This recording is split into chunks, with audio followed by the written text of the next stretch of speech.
This is Victor Daniel with Ray Boss. Thanks for coming today. Appreciate it, thanks.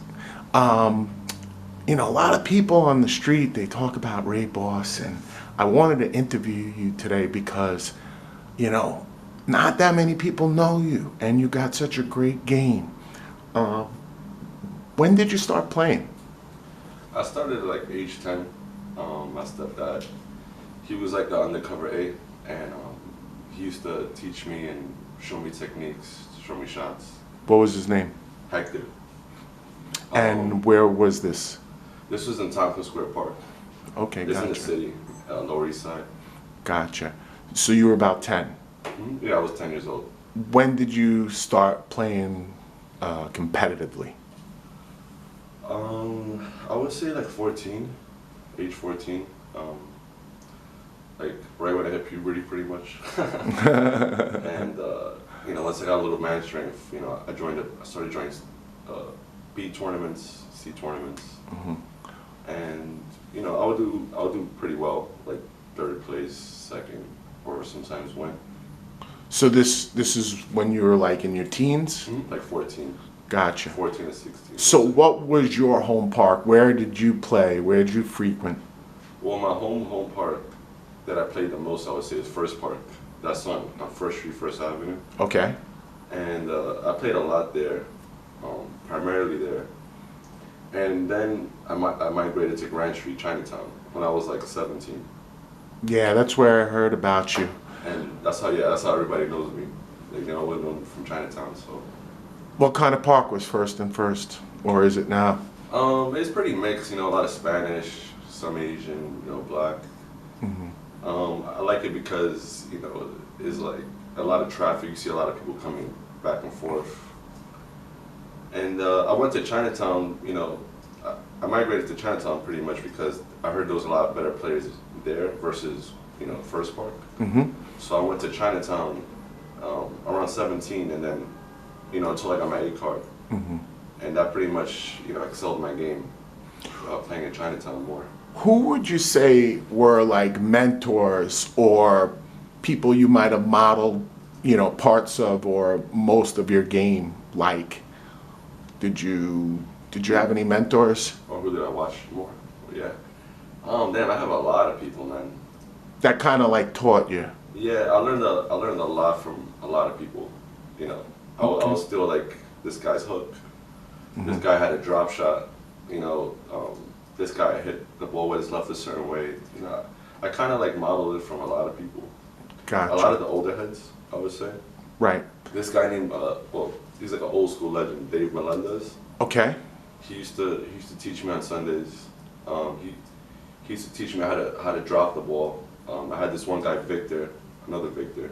He was a small ball player, so he used to teach me how to hook the ball, whip the ball.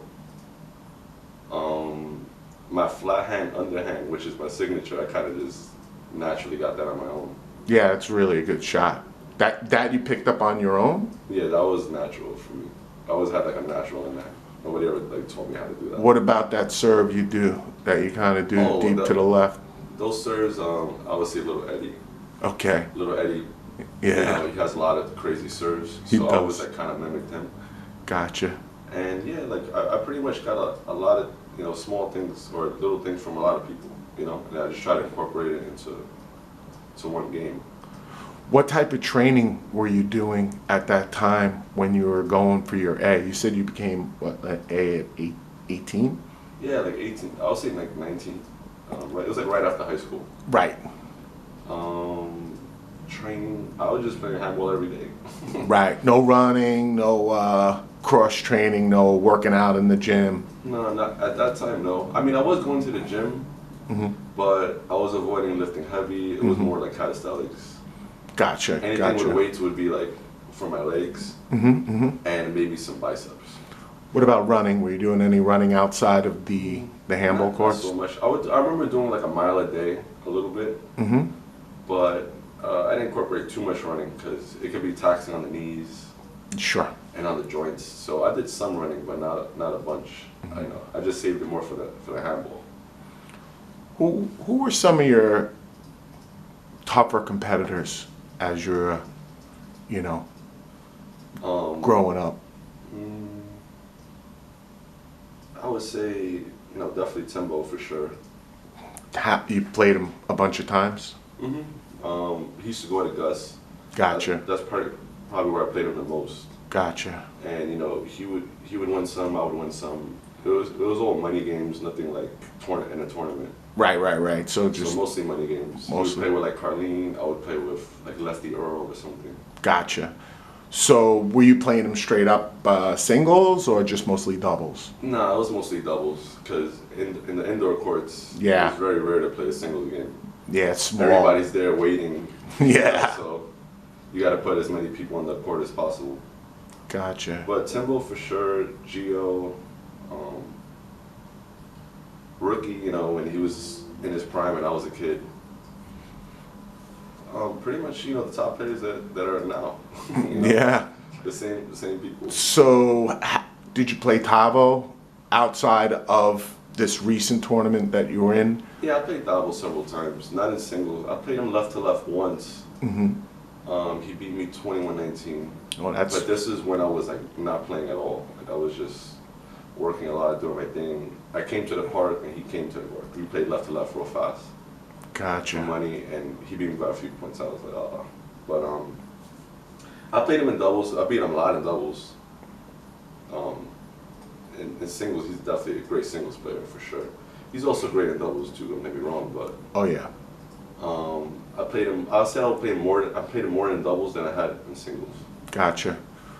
What about guys like Josh Garcia or Paulie? Did you ever play Yeah. them in doubles or Mhm. singles? I never played him in singles. I played almost everybody in doubles. Like almost every handball player out there. At one point, I played him in doubles. Josh, I used to play against him in Coney Island. He was a Coney Island head at one point, Gotcha. so I used to play him there. Paulie, I used to play in Gus a lot. He used to always go to Gus. He would play with Black Justin. Gotcha. I would play with like either Los or I would play with Kadeem. Or Was I played- Justin part of your era? Did you get to play Justin Yeah, I played Justin many times. straight up in singles or mostly in doubles? Again, yeah, doubles. Because everybody was going to Gus, and that was Yeah. kind of like the place everybody was playing doubles at. Exactly. So everybody's normally playing doubles. Not too many people nowadays like call each other out in singles or play singles Right, unless it's like in a tournament or tournament, something. or unless it's like a grudge match where these guys don't like each other. But you don't really see it too often. Nah, you don't see it too much. Most people are playing doubles and usually playing for money.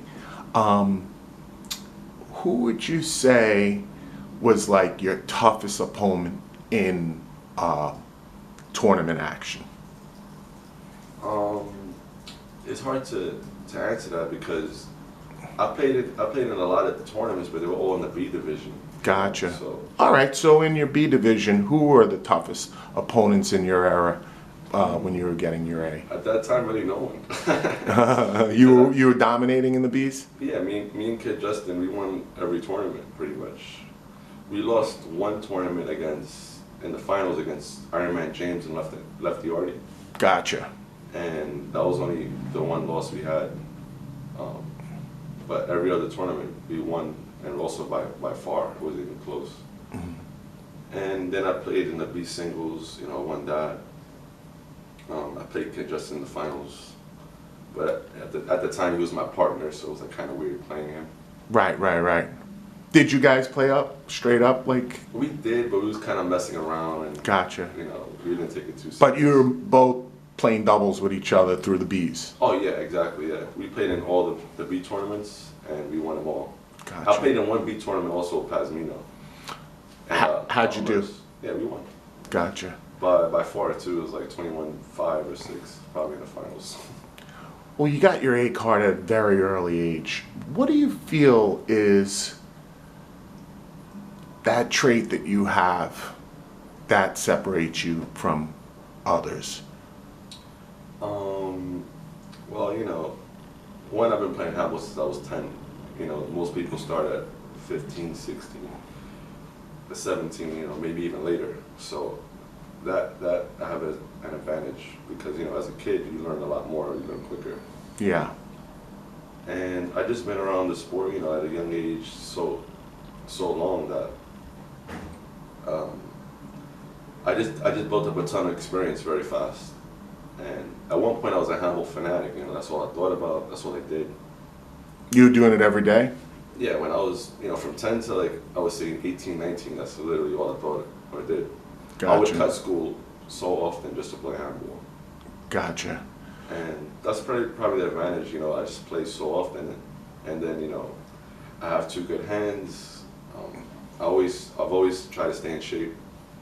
Right. So Now, what experience. type of regimen are you maintaining to keep your build, to keep your fitness? Strict diet? Yeah, for the opens that I just joined recently, I was pretty strict. Like it was an apple a day, Mm-hmm. a lot of fasting, Mm-hmm. and chicken salads, you know, for dinner. Wow. And How long were you doing that for? for about 2 weeks, you know, it's like a little mini training camp. You know, just do this for 2 weeks. Trust me, after the tournament, I had a pizza, I had a burger, I had a couple of beers. You know, after the tournament, you know, I definitely went in. But How do you feel now, a couple of days after the tournament? Are you sore? oh, I'm super sore. My elbow hurts, my back hurts. I got a few knots on my leg. You know, I could barely even put on my own sock. But I was very sore. But I was also very, you know, happy, you know, with the outcome. Yeah, congratulations on that. That was great. I mean, there was 130 people that joined, and you were in the top 8. Yeah, I was happy. I was happy that I could at least showcase my skills at least one time for the people that know me and the people that don't know me. So I was happy I could do that. You know, so many people came out specifically just to see me. I was very touched by that. You know.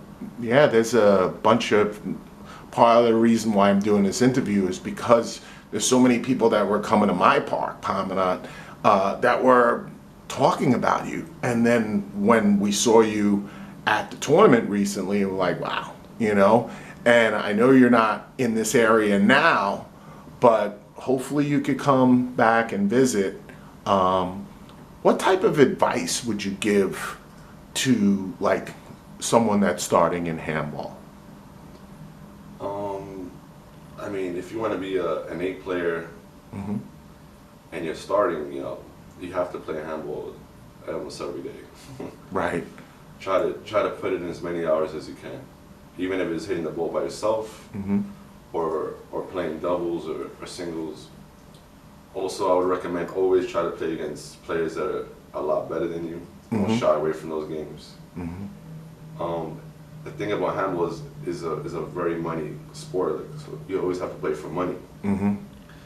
So, you know, try to play as many money games as you can. I mean, even if you lose, you know, 1,000, 2,000 in the course of a year, Mm-hmm. trust me, it's gonna make you better at the end. So.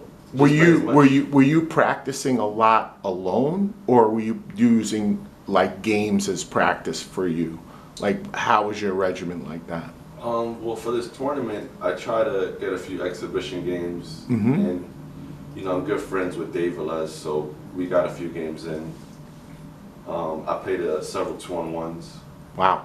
and for the most part, like let's say it was a rainy day and nobody's in the court, I would just go out and just hit the ball myself off the air, Mm. and just do little things like that. Just keep hitting that ball, touching that ball as much as possible. For this tournament, you know, normally I don't do that, but you know. Any kind of cardio type of exercise that you recommend for a handball player besides the game? I would say biking is Mhm. good Mm-hmm. because that's not so really taxing on the joints. Mm. So if you could bike, like in Florida, I bike like 10 miles a day every Mhm. day, like that's regular. Wow. And so I just do a lot of biking. Right. Jogging is good, but jogging can also be a little taxing on the knees and the joints. Yeah, you get shin And splints sometimes. Handball's a lot of lateral movement, so you know jogging forward is good, but I try to shy away from it. I do a lot of also jump roping. Wow. Jump roping is good for handball because you could develop a rhythm, footwork, Yes. and the act of jumping and even doing it for like 5 minutes, you have to be, and almost like in a meditation state where you keep that rope Right. going. And same thing with handball, like you have to keep focused. How long could you keep the rope going? I've done like 7-8 minutes straight Wow. at a pretty high pace. Wow. But I don't, recommend that for everybody. Yeah. Start off slow, like go really slow, or you can go fast, speed it up, or speed up and then go slow. But jump Gotcha. roping is good. Jump roping and biking for sure. I would recommend. What are your favorite venues to play handball? Like is it just New York? Do you like Florida? Do you like Cali? I love Florida because those courts are nice out there. Like they're so nice. There's no cracks. Right, yeah. Cracks don't exist out there. They don't exist in New York. The walls are nice. The courts are normally by a beach, which is cool. Right. And they have lights that stay on to like 10, at night. Yeah, that's great. And so yeah, the handball court's like in the middle of all these palm trees. Yeah, It's yeah. cool. I like it. It's like I would say my favorite place to play is Florida, but I mean New York has the top players. And How are the players in? Will you go to Hollywood or Miami or? yeah, I normally go to Hollywood. Mhm. There's there's a lot of good players in Florida. Some of them moved from New York to Florida.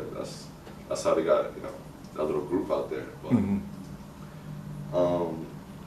yeah, there's a lot of courts in Florida. There's more than people think. There's West Palm Beach. There's courts in Flamingo Park, Miami. Got Hollywood, and they're building courts. Yeah, there's I've noticed online and Facebook and people that have moved there. They're creating a culture over there. Hopefully, the competition gets even better. Yeah. Over there, because it is such a nice place, and it's a year-round type of sport outdoors over there. Yeah, they throw tournaments way more often than New York. Oh, they do. Yeah, like almost every other week they have like a C tournament or a B doubles or a mixed or this or that. They're always throwing like a little something. Are they throwing any opens over there? I believe soon, or I know the Florida Nationals I think that's in December. Okay. And they have the other one where it's the racquetball, paddleball, handball. Right. They have that one coming up. They have King of the Beach coming up. Nice. King of the Beach is like King of the Courts, pretty much, but Florida version. Do you join those? I haven't joined any of them. Right. You just recently moved there, so Yeah, about 2 years ago. yeah. So are you going to come back next year for, the top tournaments here in New York? Yeah, maybe. I don't want to say yes and then I don't. I I got don't want to make any promises I can't keep. But for this tournament that I just joined recently, like it was very unexpected. I came out here for work, pretty much, and to see friends and family, and vacation a little bit in New York, and then I hit up my friend Chris, who's a longtime friend, and he was like, "Oh, I signed you up already," and I was like, "What?" And he's like, "You better make it," and then I ended up just going, Well, you'll be in the King of the Courts as well. Yeah, hopefully I'll heal up by then. Well, thanks for taking the time today, and we're going to post this up so all your fans could see you, and we really do appreciate you playing. Yeah, I appreciate the game. Again, I appreciate all the support, all the people that came out the tournament to see me play. It was definitely an honor, and I felt the love. I felt the energy. It was great. It was amazing because your name was spoken so frequently in, was that first or second round when you played Jomar, and that was the biggest betting match within the beginning of the tournament. Everybody was talking about I it. think it was the biggest betting match in the whole tournament. Because I remember that game. Literally, the whole entire park just stopped what they were doing, and then Everybody was around your court. even if somebody was roughing another game, they were more focused on this game. They stopped. I was there. I remember I had cameras going on each court, and every court kind of like took a time out to watch that game. Yeah, the main reason was, one, he's a great singles player, Jomar. Yes. And that was definitely a tough game, and two, there was a lot of money being bet on that game, so Yeah. it was a lot on the line for that one. It was a good game. I felt the pressure, but I able to pull out the win, so it was good. Well, thanks for taking the time today. Yeah, of course. And thank you for having me. Appreciate it. All right. Have a great day. Likewise. See you guys.